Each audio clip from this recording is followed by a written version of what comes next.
Austin, who's leading the military campaign, and I want to summarize briefly where we stand. I want to start by repeating what I've said since the beginning. This will not be quick. This is a long-term campaign. As with any military effort, there will be periods of progress, but there are also going to be some setbacks, as we've seen with ISIL's gains in Ramadi in Iraq and central and southern Syria. Our coalition's now hit ISIL with more than 5,000 airstrikes. We've taken out thousands of fighting positions, tanks, vehicles, bomb factories, and training camps. We've eliminated thousands of fighters, including senior ISIL commanders. And over the past year, we've seen that when we have an effective partner on the ground, ISIL can be pushed back. We continue to accelerate the delivery of critical equipment, including anti-tank weapons to Iraqi security forces, including the Peshmerga and tribal fighters. And I made it clear to my team that we will do more to train and equip the moderate opposition in Syria. Now, all this said, our strategy recognizes that no amount of military force will end the terror that is ISIL unless it's matched by a broader effort that addresses the underlying conditions that have allowed ISIL to gain traction. In Syria, the only way that the civil war will end, and in a way so that the Syrian people can unite against ISIL, is an inclusive political transition to a new government without Bashar al-Assad.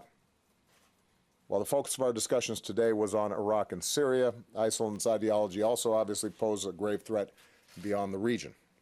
In recent weeks, we've seen deadly attacks in Tunisia, Kuwait, and Egypt's Sinai Peninsula. We see a growing ISIL presence in Libya and attempts to establish footholds across North Africa, the Middle East, the Caucasus, and Southeast Asia. We've seen attacks in Ottawa, Sydney, France, and Copenhagen.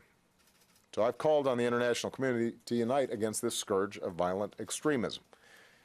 I think it's important for us to recognize the threat of violent extremism is not restricted to any one community. Here in the United States, we've seen all kinds of homegrown terrorism.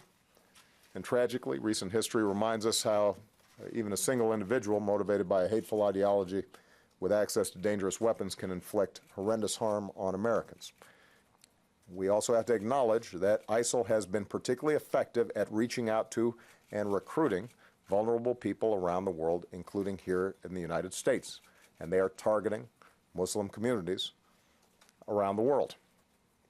Numerous individuals have been arrested across the country for plotting attacks or attempting to join ISIL in Syria and Iraq. So I just want to repeat, the good news is that because of extraordinary efforts from law enforcement as well as our military intelligence, we are doing a better job at preventing any large-scale attacks on the homeland. On the other hand, these small individual lone wolf attacks or small cells become harder to detect, and they become more sophisticated using new technologies.